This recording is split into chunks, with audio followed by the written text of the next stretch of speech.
एक दुखद और बहुत ही दर्दनाक घटना हुई। लड़की का रेप किया गया उसी टोयोटा गाड़ी में, वो भी 6 लड़कों ने मिलकर के लड़की का रेप किया। क्या वो लड़की जिंदा बची? क्या उसे इंसाफ मिला? लेकिन कुछ ऐसे देश हैं जहां पर रेप होती ही नहीं, जैसे कि सऊदी अरेबिया, ईरान, उत्तर कोरिया और मिस्र। लेकिन आप कहेंगे कि इन देशों में रेप कैसे कंट्रोल में है? 2021 में भारत में कुल 65,000 रेप केस दर्ज हुए थे, जिसकी जांच पड़ताल से पता चला है कि 97% केसेस में रेपिस्ट आखिरकार लड़की के जान पहचान वाला ही निकलता है।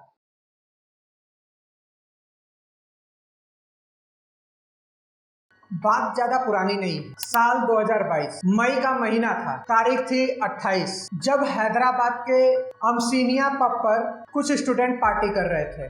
पार्टी से एक 17 साल की लड़की जब घर जाने के लिए निकल रही थी तो उसके कुछ कॉमन फ्रेंड्स ने उसको मर्सिडीज में लिफ्ट दिया। लड़के जान पहचान के ही थे, इसलिए लड़की ने उन पर भरोसा किया। जुबली हिल्स के रोड नंबर 44 के एक सुनसान जगह पर एक टोयोटा इनोवा गाड़ी खड़ी थी। जैसे ही मर्सिडीज टोयोटा गाड़ी के पास जाकर रुकी, लड़की के दोस्तों ने कुछ बहाने बनाए और लड़की को गाड़ी बदलने के लिए कहा। लड़की के पास कोई ऑप्शन नहीं था क्योंकि उसे भी घर पहुंचना था। बिना कुछ ज्यादा सोचे उस लड़की ने उस टोयोटा गाड़ी में बैठ गई। क्या हुआ इसके बाद उस लड़की के साथ, इसे जानने के लिए आप एक पूरा वीडियो जरूर देखें। एक दुखद और बहुत ही दर्दनाक घटना हुई। लड़की का रेप किया गया उसी टोयोटा गाड़ी में, वो भी 6 लड़कों ने मिलकर के लड़की का रेप किया। क्या वो लड़की जिंदा बची? क्या उसे इंसाफ मिला? इसे जानने से पहले चलिए कुछ और तथ्यों को जानते हैं। इंडिया में हर रोज 86 रेप केस दर्ज होते हैं। ये आंकड़े नेशनल क्राइम ब्यूरो के हैं, जबकि ये 86 केस सिर्फ 1% ही है, क्योंकि 99% महिलाएं जिनके साथ रेप होता है या तो डर के मारे या तो शर्मिंदगी से रिपोर्ट नहीं लिखा, कुछ तो आत्महत्याएं भी कर लेती हैं और कई महिलाओं को रेप करने के बाद मर्डर कर दिया जाता है। ऐसा ही कुछ हुआ था ठीक 3 साल पहले। हैदराबाद की घटना है 9 दिसंबर 2019 को, जब 26 साल की वेटरनरी डॉक्टर को 4 लड़के रेप करके उसका कत्ल भी कर दिए और इंसाफ के लिए देश भर में आवाज उठाई गई, जुलूस निकाला गया। अदालत में 4 लड़कों के साथ कानूनी कार्रवाई होती रही। महीने बीत गए और फिर एक दिन पुलिस एनकाउंटर से मारे गए वो 4 लड़के। उन्नाव रेप केस और दिल्ली निर्भया केस के बारे में तो आप जानते ही होंगे, लेकिन 2022 में उस 17 साल की लड़की के साथ आखिरकार क्या हुआ, इसे जानने के लिए आपको पहले समझना होगा कि रेप पीड़िता पर क्या क्या बीतती है, उसको कैसे हालातों से गुजरना पड़ता है। क्या आपने कभी सोचा है अगर आपके नजदीकी दोस्त या जान पहचान में किसी औरत के साथ रेप हो जाता है, भगवान ना करे ऐसा किसी के साथ हो, लेकिन अगर होता है तो आप उसे किस नजर से देखें, उनसे कैसा व्यवहार करेंगे? क्या वे औरों की तरह मंडी से अनाज और किराने की दुकान से सामान ला पाएंगे? क्या लगता है आपको? अपना जवाब हमारे कमेंट सेक्शन में जरूर दें। दरअसल हर एक रेप पीड़िता को कथित और दर्दनाक मानसिक तनाव और अनुभव से गुजरना पड़ता है। वे भारी मानसिक सदमा का शिकार होते हैं। कई पीड़ित जिंदगी भर के लिए मेंटल अनस्टेबल हो जाते हैं और कई आत्महत्या करने की कोशिश भी करते हैं। अगर कोई पीड़ित मानसिक तनाव से उबर कर आती भी है तो सामाजिक और पारिवारिक शर्मिंदगी उसको अक्सर बर्बाद कर देती। कईयों को अपना गाँव या शहर छोड़ करके चली जाती है। रेप विक्टिम्स को सबसे ज्यादा जरूरत होती है मानसिक और सामाजिक सपोर्ट, लेकिन अक्सर लोग उन्हें ही धिकारते और लज्जित करते हैं और ज्यादातर रेप विक्टिम्स इसे छुपाना चाहती हैं या भूलना चाहती हैं, ना कि वे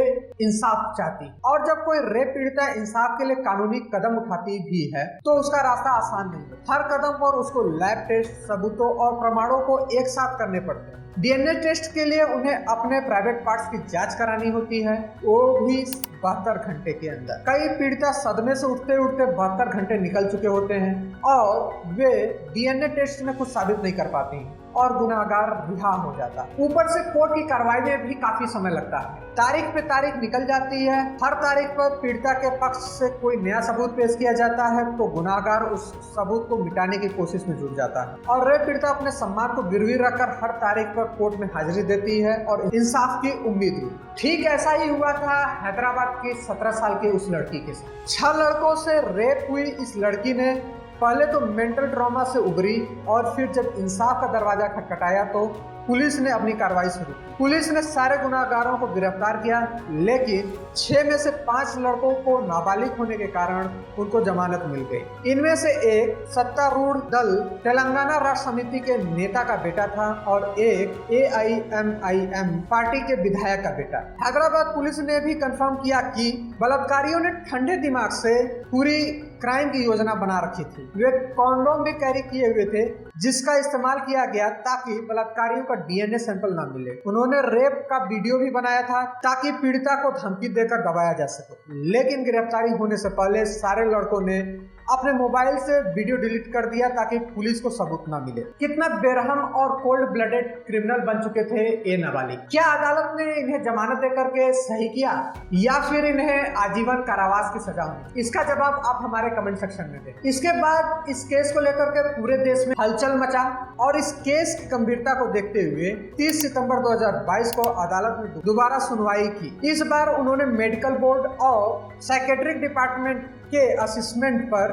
4 नाबालिग लड़कों पर एडल्ट के रूप में मुकदमा चलाने का आदेश दिया और ये मुकदमा आज भी चल रहा है। क्या यही सही है या फिर रेप जैसे जघन्य क्राइम को कंट्रोल करने के लिए कोई और उपाय भी है? आइए इसे जानते हैं। लेकिन इससे पहले समझते हैं कि दुनिया के और देशों में रेप के केसेस कैसे हैं और वहां पर क्या पनिशमेंट मिलती है रेप जैसे क्राइम में। दुनिया में सबसे ज्यादा रेप के मामले होने वाले देशों में आते हैं अफ्रीका के दक्षिणी हिस्सा, जैसे कि बोत्सवाना, लेसोथो और साउथ अफ्रीका, जहां औसत से 130 से ऊपर रेप के मामले दर्ज होते हैं प्रति 1 लाख की जनसंख्या। इंडिया लिस्ट में 94 रैंक पर आती है, जहां करीब 3 रेप केस दर्ज होते हैं प्रति 1 लाख की जनसंख्या। लेकिन कुछ ऐसे देश हैं जहां पर रेप होती ही नहीं, जैसे कि सऊदी अरेबिया, ईरान, उत्तर कोरिया और मिस्र। लेकिन आप कहेंगे कि इन देशों में रेप कैसे कंट्रोल में है? दरअसल इन देशों में रेप की सजा भी उतनी ही संगीन होती है, जिससे कि अपराधी सपने में भी रेप करने से डरते हैं। सऊदी अरब में गुनाहगार का सर काटकर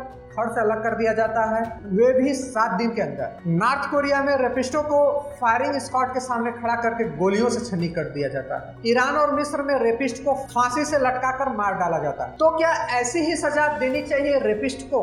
क्या रेप कंट्रोल करने का यही एक उपाय है? दुनिया के कुछ राइट एक्टिविस्टों का कहना है कि रेप के गुनाहगार को सजा देना नहीं चाहिए, बल्कि बच्चों को रिहैब सेंटर्स में भेज देना चाहिए। आपका क्या ख्याल है? आप अपना विचार हमारे कमेंट सेक्शन में जरूर दें। और अगर आप रेप के इन घटनाओं से हैरान हो गए हैं तो जरा रुकिए। रेप से सबसे हैरान करने वाली बात आपने अभी सुनी ही नहीं, और ये बात विशेषकर औरतों और लड़कियों को जाननी चाहिए। 2021 में भारत में कुल 65,000 रेप केस दर्ज हुए थे, जिसकी जांच पड़ताल से पता चला है कि 97% केसेस में रेपिस्ट आखिरकार लड़की के जान पहचान वाला ही निकलता है। हैरान हो गए ना? सोचने वाली बात है कि सुनसान रात में किसी खाली सड़क पर या रेलवे प्लेटफॉर्म पर एक अकेली औरत को जरूर डर लगता है, लेकिन रेप होने की संभावना कहीं ज्यादा होता है अगर उसके जान पहचान वाले उसके साथ में हो। क्या इस फैक्ट को आप मानेंगे?